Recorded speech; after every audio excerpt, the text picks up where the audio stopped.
Welcome back to Dream It to Do It, presented by DSC Public School and Text Today.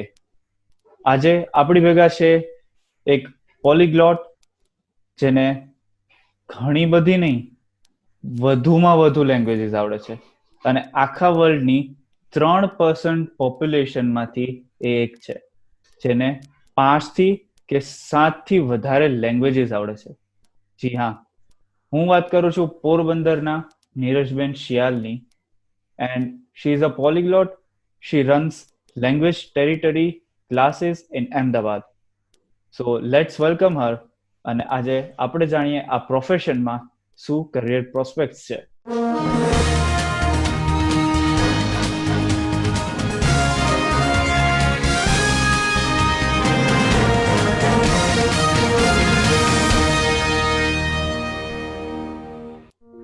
Welcome, Neeraj ma'am. Hello, Hello, how are you? I'm all good. How are you, Kanish? I'm all good, ma'am. Nice to see you today here. And how is your quarantine going on? It's going good. સારું ચાલે છે અત્યારે તો બધું. Yes. વેલ, સરસ.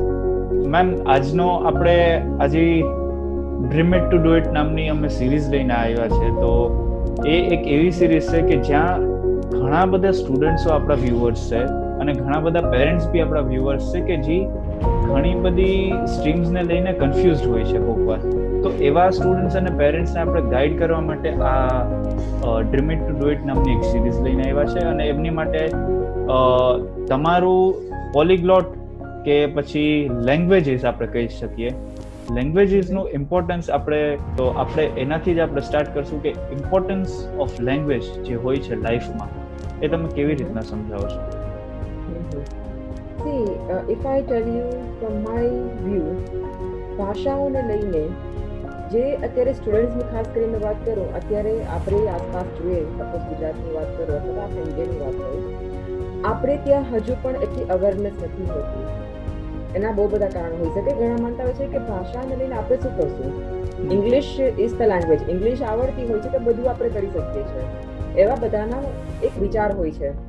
પણ આખા વર્લ્ડની, આખી જગતની 32%, only 32% of population speak English language. તો 32% જ માણસો જ્યારે ઇંગ્લિશ ભાષા બોલતા હોય તો ઓફકોર્સ બેઝિક વાત છે જ કે એનાથી પણ બહુ બધી લેંગ્વેજીસ અવેલેબલ છે આખી વર્લ્ડમાં અત્યારે. તો હવે હું સ્ટુડન્ટ્સની વાત કરું, સપોઝ કે સ્ટુડન્ટ્સે શું કામને શીખવી જોઈએ, તો બહુ બધા કારણ છે. પહેલી વાત એ છે કે જોબ પર્સપેક્ટિવના વ્યૂથી જોઈએ તો ઓપોર્ચ્યુનિટીઝ એમ્પ્લોયમેન્ટને લઈને બહુ વધી જાય છે, કેમ કે અત્યારે ગ્લોબલાઇઝેશન બહુ બધું થઈ ગયું છે. વર્લ્ડની કંપનીઝ છે એ ઇન્ડિયામાં આવે છે, ઇન્ડિયાની કંપનીઝ વર્લ્ડ તરફ જઈ રહી છે. ઇમ્પોર્ટ એક્સપોર્ટ હોય કે ગમે એ ફિલ્ડ હોય, ઇવન MNCs, આ બધી કંપનીઓમાં લેંગ્વેજની જરૂર પડતી છે કેમ કે ગ્લોબલાઇઝેશન છે. આના સિવાય પણ અગર લેંગ્વેજનું મહત્વ તમને સમજાવો એમ્પ્લોયમેન્ટ સિવાયનું, તો એ કોઈ પણ સ્ટુડન્ટનું મેમરી પાવર વધુ સ્ટ્રોંગ કરે છે. આ સાયન્ટિફિકલી પ્રૂવ થયેલી વાત છે કે આજે કોઈ સ્ટુડન્ટને કોઈ નાની એજથી જ અગર એક ભાષા, કોઈ ફોરેન લેંગ્વેજ શીખવામાં આવતી હોય તો એનો જે મેમરી પાવર છે એ બાકીના સ્ટુડન્ટ કરતા 25% વધારે હોય છે. યસ, ઇવન મેથ્સ હોય અથવા સાયન્સના, કેમેસ્ટ્રીના ફોર્મ્યુલા સોલ્વ કરવાની તાકાત હોય એ પણ વધી જાય છે અગર લેંગ્વેજ શીખતા હોય છે. આ પ્રૂવ થયેલી સાયન્ટિફિકલી પ્રૂવ છે. યસ, તો એક નવીન ફાયદો છે. આ તો એક આપણે નવીન ફાયદો કહી શકીએ કે જે લેંગ્વેજીસ થ્રુ મળી રહ્યો છે કે આ વસ્તુ સાયન્ટિફિકલી તમે કહો છો પ્રૂવન છે, તો પણ ક્યાંય અત્યારે I think most of the population, most of the લોકોને આ ખબર નહીં હોય કે લેંગ્વેજથી આવી બધી એક બેક ઓફ ધ માઇન્ડ એક પ્રોસેસ ચાલતી હોય છે જેનાથી મેથેમેટિકલ પ્રોબ્લેમ્સ બી સોલ્વ થઈ શકે છે. યસ, હા, કેમ કે આ લેંગ્વેજ શીખવાથી ભલે કોઈ પણ લેંગ્વેજ હોય, એવું હું કંઈ સ્પેસિફાઈ નહીં કરું કે તમે ચાઇનીઝ શીખો કે સ્પેનિશ શીખો, it could be any language, પણ જ્યારે સેકન્ડ લેંગ્વેજની વાત આવે છે તો memory power students definitely boost થાય છે. આ પ્રૂવ થયેલું છે. અપાર્ટ ફ્રોમ ધેટ તમને દુનિયાના જે બાકીના કલ્ચર્સ હોય કે તેમના માણસો વિશે કેવું છે, એમની હિસ્ટ્રી શું છે, જ્યોગ્રાફી શું છે, એ વિશે પણ જાણકારી મળે છે. ઉપરથી તમે ટ્રાવેલિંગ કરતા હો ક્યાંય પણ, so if you possess a second language, તમારા માટે એટલું ઈઝી બની જાય છે માણસો સાથે કમ્યુનિકેટ કરવું. યસ, નેલ્સન મંડેલાએ સાફ ભાષામાં કહ્યું હતું એક વખત કે આજે જ્યારે તમે કોઈ પણ વ્યક્તિ જોડે એમની જ ભાષામાં વાત કરો છો હા. તો એ વાત એમના દિલ સુધી પહોંચે છે, ના કે દિમાગ સુધી. વાહ, આ સાચી વાત છે.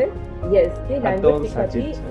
હા. યસ, આજે આપણે આપણી જ વાત કરીએ, આજે કોઈ પણ ફોરેન થી આવતું હોય, કોઈ અમેરિકન છે, કોઈ જર્મન છે, કોઈ ફ્રેન્ચ માણસ છે, if they come to our country, આપણા સ્ટેટમાં આવે છે, આપણા સિટીમાં આવે છે અને આપણા જોડે એ હિન્દી અથવા ગુજરાતીમાં વાત કરશે તો ડેફિનેટલી છે કે આપણે પણ ગમશે કે ના યાર, ચાલો આપણા જે કલ્ચરને માણસ સમજવાની કોશિશ કરે છે ને, આપણે ખુશ થાય છે આ વાતથી. એક એ જ અલગ વસ્તુઓ feeling બધી develop થાય.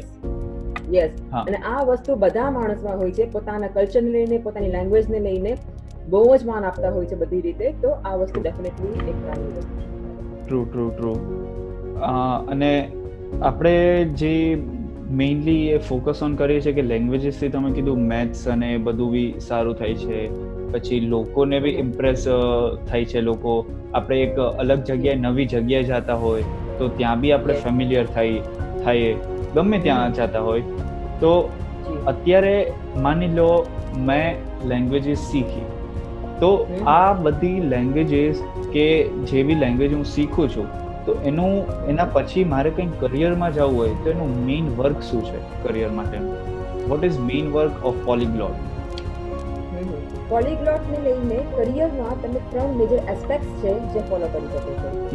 પહેલું હોય છે you can be a professor, a trainer at an institute. Okay, અત્યારની વાત કરું તો બહુ બધી યુનિવર્સિટીઝ છે, આઈ થિંક મેજર યુનિવર્સિટીઝ છે, બધા કોઈને કોઈ ફોરેન લેંગ્વેજને કમ્પલસરી કરી નાખેલી છે. Promote it could B French, it could B Spanish, કોઈ બી લેંગ્વેજ હોઈ શકે, તો કમ્પલસરી છે. તો ઓફકોર્સ તમે ત્યાં, અગર તમે પોલીગ્લોટ છો, અગર તમે સારી રીતે કોઈ લેંગ્વેજ શીખી લીધી છે અને તમે આ ટીચિંગ ફિલ્ડમાં, ઇફ યુ લાઈક ટીચિંગ, તો ટીચિંગમાં બહુ સારો સ્કોપ છે અત્યારે. યુનિવર્સિટીઝ હોય કે તમે પોતાનું કંઈક પ્રાઇવેટ ઇન્સ્ટિટ્યૂટ ખોલી શકો છો.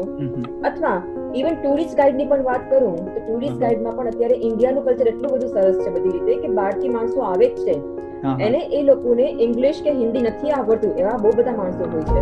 તો એમના માટે પણ તમે ટુરિસ્ટ ગાઈડ બનીને પણ એમની સાથે કામ કરી શકો છો. અને મને તો એવું પેલું હોય છે. મને એવું લાગે છે કે અત્યારે જે ક્રાઇસિસ ચાલી રહ્યા છે કોવિડના, તો કોવિડ પહેલાની જે દુનિયા હતી એમાં તમે કીધું આ ટીચર્સનું ને એ બધું એક મેઇન સ્ટ્રીમ પ્રોફેશનાલિટી ડેવલપ થઈ. બટ આઈ પર્સનલી થિંક, મને એવું પર્સનલી લાગે છે કે COVID-19 પછીનો જે વર્લ્ડ હશે આખું, કારણ કે એમાં એજ્યુકેશન સિસ્ટમ ને બધું ચેન્જ થઈ જવાનું છે ઓબ્વિયસલી.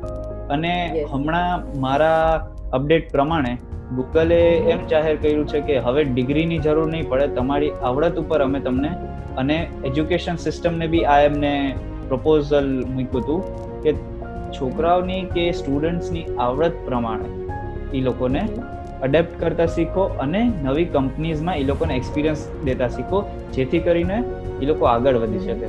તો આઈ થિંક કે આવી સિચ્યુએશન્સ જો આવવાની હોય તો ઇન્ડિયામાં ઘણા ખરા ઇન્વેસ્ટર્સ અત્યારે ઇન્વેસ્ટ કરી રહ્યા છે જે બહારના છે, US, UK, કેનેડા. તો એ લોકો આવવાના હોય તો આઈ થિંક કે લેંગ્વેજીસનો જે ફ્યુચર છે એ બહુ જ બ્રાઇટ છે. Yes, that's very true. So આની માટે આપણે એકેડેમિક ક્વોલિફિકેશન્સ કંઈ જોઈએ છે કે 10th પછી કે 12th પછી, કે પછી આમાં કંઈક માની લો આપણે 10th અને 12th પછી જો ના બી જોતી હોય કે ના આપણે શીખી હોય કે લેંગ્વેજ, તો ડાયરેક્ટલી આપણે શીખી શકીએ છીએ અને પછી એને કે એક્ઝામ્સ દેવાની જરૂર છે ખરી? આગળ કેવી રીતના હોય છે એ જરા સમજાવો પ્લીઝ. એકેડેમિક ક્વોલિફિકેશનની વાત કરું તો સારી વાત એ છે કે આમાં કોઈ પણ તમને તમારી ડિગ્રી બેચલર્સ કે માસ્ટર્સ ડિગ્રી નથી જોવામાં આવતી. અગર 10th પછી પણ તમારી પાસે ફક્ત એક લેંગ્વેજનું જ ગ્રુપ હોય કે ચાલો મને 10th પછી લેંગ્વેજ જ ગમે છે કરવું, મને બીજું કોઈ શોખ જ નથી, મેં બસ લેંગ્વેજમાં ધ્યાન આપેલું છે, રાઈટ? સપોઝ હવે સ્પેનિશ લેંગ્વેજની વાત કરું તો સ્પેનિશ લેંગ્વેજમાં મેં માસ્ટર્સ કરી નાખ્યું છે, મેં C1 પ્રોફિશિયન્સી કે P2 પ્રોફિશિયન્સી જે હોય છે, નેટિવ પ્રોફિશિયન્સી, એ જે કરી લીધી છે. તો આજે જ્યારે પણ હું as a trainer, as a professor or as a interpreter કે ટ્રાન્સલેટર તરીકે જાઉં છું તો કોઈ પણ ઇવન ગવર્મેન્ટ બોડીઝની પણ વાત કરું છું તો they are not going to check, એ લોકો મારું બેચલર્સ ડિગ્રી મેં કેમાં કરેલું છે એ નહીં જોવે કે પછી મેં માસ્ટર્સ શેમાં કરેલું છે એને જોવાના. They are going to check about my proficiency કે મેં સ્પેનિશ લેંગ્વેજ લઈને કેટલું મારું કામ કરેલું છે. If I am good with the language, અગર લેંગ્વેજ સારી છું તો ડેફિનેટલી એ લોકો મને હાયર કરશે.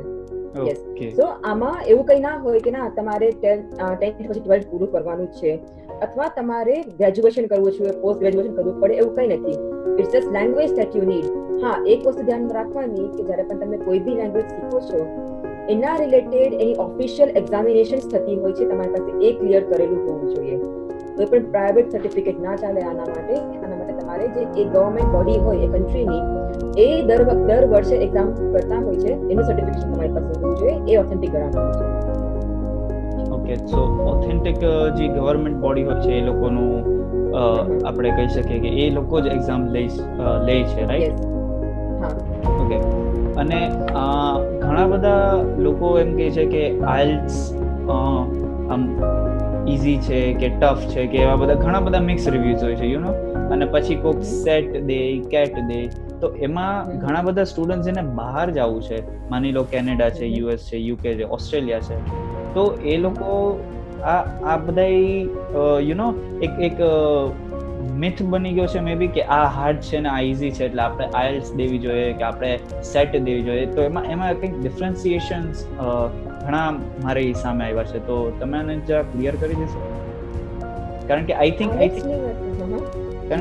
Think IELTS is different thing, SAT is different અને કેટ ઇઝ ડિફરન્ટ. એ બધું એક અલગ અલગ છે. I am not aware about it, but મેં આવું બધું સાંભળેલું છે કે લેંગ્વેજીસને લઈને જેટલી બી એક્ઝામ થઈ છે અબ્રોડ જવા માટે ઇન્સ્ટિટ્યુશન્સમાં, તો એ બધી ઇન્સ્ટિટ્યુશન્સમાં જે એક્ઝામ્સ માટે એ લોકો તૈયારી કરાવે છે કે તૈયાર કરવાનું કહે છે, તો એ બધી એ કેવી રીતના એની ચેનલાઇઝ કેવી રીતના બધું કરે છે કે આ છોકરાએ આઇલ્ટ્સ દેવી, આ છોકરાએ આ કરવું એમ?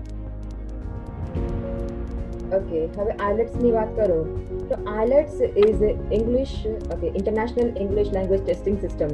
આ એક એક્ઝામિનેશન આવતી હોય છે. આઇલેટ્સ એવી એક્ઝામિનેશન છે જે મેજોરિટી ઓફ યુનિવર્સિટીઝ જે યુએસએની, New Zealand, Australia and even UK ત્યાંની મેજોરિટી ઓફ યુનિવર્સિટીઝ જે હોય એ આઇલેટ્સની રિક્વાયરમેન્ટ કરે છે, ઇવન કેનેડાની. ઓકે. યસ, જે ઇંગ્લિશ લેંગ્વેજ ક્લિયર માટેની જ એક્ઝામિનેશન હોય છે. એમાં તમારે બેન્ડ સ્કોર કરવાના હોય. ઇવન આઇલેટ્સમાં પણ બે ટાઈપની એક્ઝામ આવતી હોય છે. એક હોય છે એકેડેમિક, જે સ્ટુડન્ટ્સ જે પોસ્ટ ગ્રેજ્યુએશન અથવા અંડર ગ્રેજ્યુએશન માટે જવા માંગતા હોય છે એ લોકો માટે છે. અને બીજું હોય છે general. General is four PR purpose, જે કોઈ પણ ત્યાં જોબ માટે અથવા PR માટે જવા માંગતા હોય છે એ લોકો માટે હોય છે. આઇલેટ્સ જે છે એ ઓફકોર્સ અત્યારે તમે કોઈ બી આ કન્ટ્રીઝમાં જવા માંગો છો, first is Canada, second USA, Australia, New Zealand અને પાંચમું UK. આ 5 કન્ટ્રીમાં અગર જવા માંગતા હો તો તમારે આઇલેટ્સ જે છે એ કાઇન્ડ ઓફ કમ્પલસરી છે, તમારે આપવી પડે છે. એના સિવાય પણ જો બાકી ઘણા બધા, અત્યારે I am not pointing out anything, પણ ઘણા કન્સલ્ટન્ટ શું હોય, if they want to go Germany, આજે કોઈ સ્ટુડન્ટ જર્મની પણ જવા માંગતું હોય છે, તો આઈ થિંક કે 5 થી 10% યુનિવર્સિટીઝ એવી છે જર્મનીની જે આઇલેટ્સની રિક્વાયરમેન્ટ રાખે છે. બાકી કોઈ પણ જગ્યાએ આઇલેટ્સની રિક્વાયરમેન્ટ નથી રાખવામાં આવતી જર્મનીમાં પણ. બટ કન્સલ્ટન્ટ શું કરતા હોય છે કે ના ચાલો અત્યારે મારે મોકલવા જ છે બધાને, તો હું આઇલેટ્સ કરાવું, હું આ પણ કરાવું. So they kind of look after their own benefit. તો એ ક્યાંક ને ક્યાંક ખોટું થતું હોય છે. હા, અપાર્ટ ફ્રોમ ધેટ આ કન્ટ્રીઝ માટે આઇલેટ્સ ઓફકોર્સ છે જ. હવે કેટની વાત કરી તો CAT is common admission test જે MBAs માટે હોય છે. ઓકે. જે કોઈ પણ MBA કરવા માંગતું હોય એ લોકો માટે જ કેટની એક્ઝામ હોય છે, બાકી કેટ નથી requirement. As far as I know, because I am aware about IELTS examination, so IELTS માટે એટલી રિક્વાયરમેન્ટ છે. કેટ અને સેટ નું થોડું અલગ સિનારિયો હોય છે. ઓકે. સો આ એક ઘણું મોટું કન્ફ્યુઝન હતું મારા ફ્રેન્ડ સર્કલમાં, એટલીસ્ટ. આઈ ડોન્ટ નો કે વ્યુઅર્સ આ જાણતા હશે કે નહીં, બટ ઘણું બધું કન્ફ્યુઝન હતું અને આ ટ્રાન્સપેરન્ટ તમે કર્યું એ બદલ આભાર. Thank you so much. And directly I would ask a final question, or you can say the main, you know, bonus kind of thing. આપણે તમે તમારા તરફથી શું કહેશો, like your advice to upcoming generation and our young youth and to students, also the parents? હું parents અને સ્ટુડન્ટ્સને એ જ કહેવા માંગીશ કે આજે ભાષાઓને લઈને તમે પણ થોડાક સજાગ થાઓ અને તમારા બાળક હોય, ઇવન સ્ટુડન્ટ્સને પણ રેકમેન્ડ કરીશ કે કરિયરની બાબતમાં થોડા ફોકસ તમે લોકો અત્યારે ઓફકોર્સ થશો જ. તો ચાલો હું તમને એક ઉદાહરણથી સમજાવવા માંગીશ કે ખરેખર લેંગ્વેજ તમને કઈ રીતે કામ આવી શકે છે. આજે સપોઝ તમે કોમર્સના સ્ટુડન્ટ છો અથવા મેનેજમેન્ટના છો, એકાઉન્ટ્સના છો, એન્જિનિયરિંગ છો, it could be any stream, even મેડિકલના, રાઈટ? તો આજે સપોઝ હું મેનેજમેન્ટ ભણું છું, હું અત્યારે MBA ના ફાઇનલ યરમાં છું અને આ વર્ષે મારું MBA ક્લિયર થવાનું છે. હવે ગુજરાતની વાત કરું તો કેટલા MBA ક્લિયર થતા હશે દર વર્ષે? લાખોની સંખ્યામાં, રાઈટ? અરાઉન્ડ ચાલો 1 લાખની આપણે ગણતરી રાખીએ. આખા ઇન્ડિયામાંથી કેટલા થતા હશે? 10 લાખ, 50 લાખ? પોસિબલ, ચાલો ઉદાહરણ તરીકે. હા, હવે આના કમ્પેરમાં જોબ અવેલેબિલિટી કેટલી છે માર્કેટમાં? બહુ ઓછી. 5%, 10%, not more than that for sure. દર વર્ષે સ્ટુડન્ટ્સનો આંકડો વધતો જ જાય છે અને એના કમ્પેરમાં જોબનો રેશિયો બહુ ઓછો છે આપણે ત્યાં. તો આજે હું એક રિક્રુટર છું, હું કેમ્પસમાં જાઉં છું રિક્રુશન માટે. મારી પાસે 2 રેઝ્યુમે આવે છે, મિસ્ટર A અને મિસ્ટર B. ઓકે.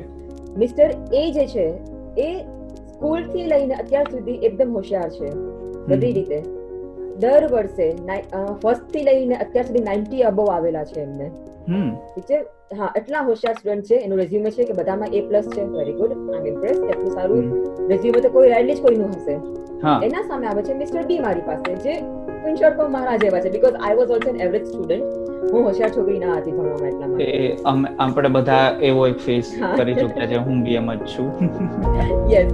તો ચાલો હાર્ડલી એમને 50 to 55% છે. યાર કે ઓહો, ઘણા માટે 80 પણ આવેલી હતી, માંડ પાસ થયા છે, એવું છે. ઓકે, જે મેજોરિટી ઓફ કેસ થતો હોય છે, કેમ કે મિસ્ટર A જેવા તો રેરલી જ હોય છે જે દર વર્ષે 90% પાસ થતા હોય. બાકી બધા તમારા અને મારા જેવા છે, ઇન શોર્ટ. 17, 18. હવે હા તો હવે આજે મારી પાસે રેઝ્યુમ આવે છે, હું જોઉં છું કે અરે યાર આવું રેઝ્યુમ હોય કે આને હું શું તમને હાયર કરીશ? પછી મારી ધ્યાન જાય છે કે મિસ્ટર B ને તો સ્પેનિશ લેંગ્વેજ આવડે છે. હવે હું એક કોર્પોરેટની, કેમ કે મારે મેનેજમેન્ટનું કામ છે, હું એક MNC માં કામ કરું છું. તો હવે મારા ક્લાયન્ટ્સ જે છે MNC છે, ઓફકોર્સ મારા ક્લાયન્ટ્સ સાઉથ અમેરિકા અને ઇવન USA માં પણ છે. Okay, I deal with the companies in south America and USA, જ્યાં સ્પેનિશ છે એ મેજર લેંગ્વેજ છે અને USA માં પણ ઇંગ્લિશ પછી મોસ્ટ સ્પોકન લેંગ્વેજ સ્પેનિશ છે. તો હવે મારા ક્લાયન્ટ્સ જે છે એ બધા સ્પેનિશ બોલતા હોય છે અને અમારે ત્યાં કોઈને સ્પેનિશ આવડતી નથી. હવે મારે દર વર્ષે અથવા દર મહિને કહું, મારે જ્યારે પણ કામ હોય, મારે કોઈને કોઈ ઇન્ટરપ્રિટર, જેને દ્વિભાષીય કહેવામાં આવે છે આપણી ગુજરાતીમાં, એને મારે દર મહિને 50,000 થી 1 લાખ રૂપિયા એમને આપવા પડે છે, ખાલી ટ્રાન્સલેશન કરવાના. હા, આ ફેક્ટ કહું છું, કેમ કે ટ્રાન્સલેટર્સ આટલું ડિમાન્ડ કરતા જ હોય છે લેંગ્વેજ ટ્રાન્સલેશન માટે અથવા ઇન્ટરપ્રિટેશન માટે. તો મારે દર મહિને આજે એક્સ્ટ્રા 50,000 થી લઈને 1 લાખ આપવા પડે છે કોઈ ઇન્ટરપ્રિટર અથવા ટ્રાન્સલેટરને. તો આજે હું એ જ વિચારીશ, મારો કંપનીનો ફાયદો શું છે કે ચાલો મિસ્ટર A પાસે જે અત્યારે ક્વોલિફિકેશન છે એ મિસ્ટર B પાસે પણ છે. ઇટ્સ જસ્ટ ખાલી ગ્રેડ્સ નો ડિફરન્સ છે, બીજું કંઈ નહીં. જે ફિલ્ડ નોલેજ જોઈએ છે એ મિસ્ટર A પાસે પણ છે, મિસ્ટર B પાસે પણ છે. પણ મિસ્ટર B પાસે એક લેંગ્વેજ નો એડિશન ફેક્ટર છે, જે આજે મારું કામ તો હેન્ડલ કરશે જ કરશે, પ્લસ મારા ક્લાયન્ટ્સ જે છે એને પણ હેન્ડલ કરશે. તો અત્યારે જે પેકેજ હું એમને 50,000 માં ઓફર કરતી હોઈશ, હું એના 50 ની બદલે 70,000 ઓફર કરીશ એમને કે ચાલો તમે મારી પાસે આવો, કેમ કે મારે એક્સ્ટ્રા 1 લાખ રૂપિયા કોઈ ઇન્ટરપ્રિટરને દર મહિને આપવા પડે છે, એના કરતા મારું જ કોઈ અંડરનું કંપનીનું હશે જે મારું કામ કરી આપશે. એટલે આ કંપનીઝ આવી રીતના લોકોને ઓબ્ઝર્વ કરતી જ હોય છે અને આવા સ્ટુડન્ટ્સને એ લોકો ગોતતી જ હોય છે કે કયો સ્ટુડન્ટ ને કયા સ્ટુડન્ટ્સે આ અલગ અલગ લેંગ્વેજ શીખી છે, જેથી કરીને અમે એને ગ્રેબ કરી લે. રાઈટ. તો આપણે ગુજરાતમાં અત્યારે બોલો તમે. જી, આપણા ગુજરાતમાં અત્યારે એટલું અવેરનેસ નથી, but if you go to Mumbai, તમે મુંબઈ જાઓ, બેંગ્લોર જાઓ, દિલ્હી જાઓ, ત્યાં યુનિવર્સિટીઝમાં એટલા બધા કોર્સિસ ચાલતા હોય છે લેંગ્વેજીસને લઈને.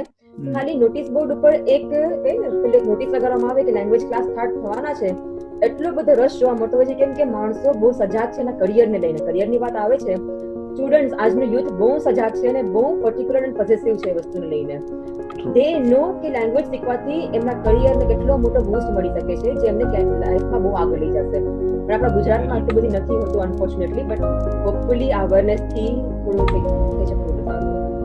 સો આ ક્વેશ્ચનમાંથી એક માસ્ટર ટિપ તો હું આપવા જ માંગીશ કે કદી આ વસ્તુ ભૂલશો નહીં કે તમને એવું તમે વિચારતા નહીં કે બુકિશ નોલેજ જ ઇમ્પોર્ટન્ટ છે, બટ તમે અલગ અલગ રીતના ઘણી બધી સ્કિલ્સ ડેવલપ કરી શકો છો અને એ સ્કિલ તમને ક્યાંથી ક્યાં લઈ જશે એ તમને કોઈ દિવસ નથી ખબર હોવાની.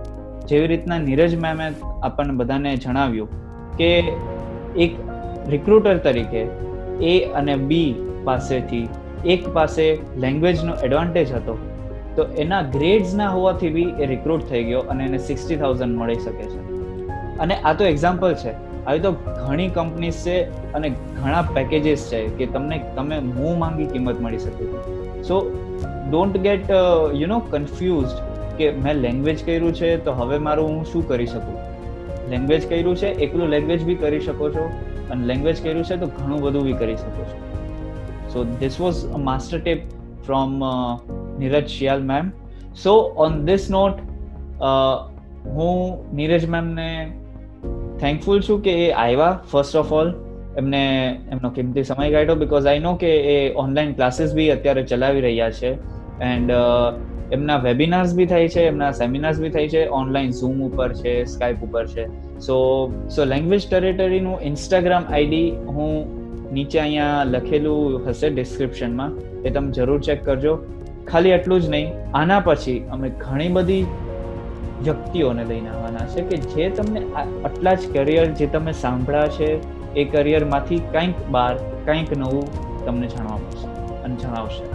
સો stay tune with us with Dream It to Do It, presented by DSC Public School and Text Today. And once again, thank you so much, ma'am, for joining us. Thank you so much. Don't forget to like, share, and subscribe our channel to get more stuffs like this. Thank you so much.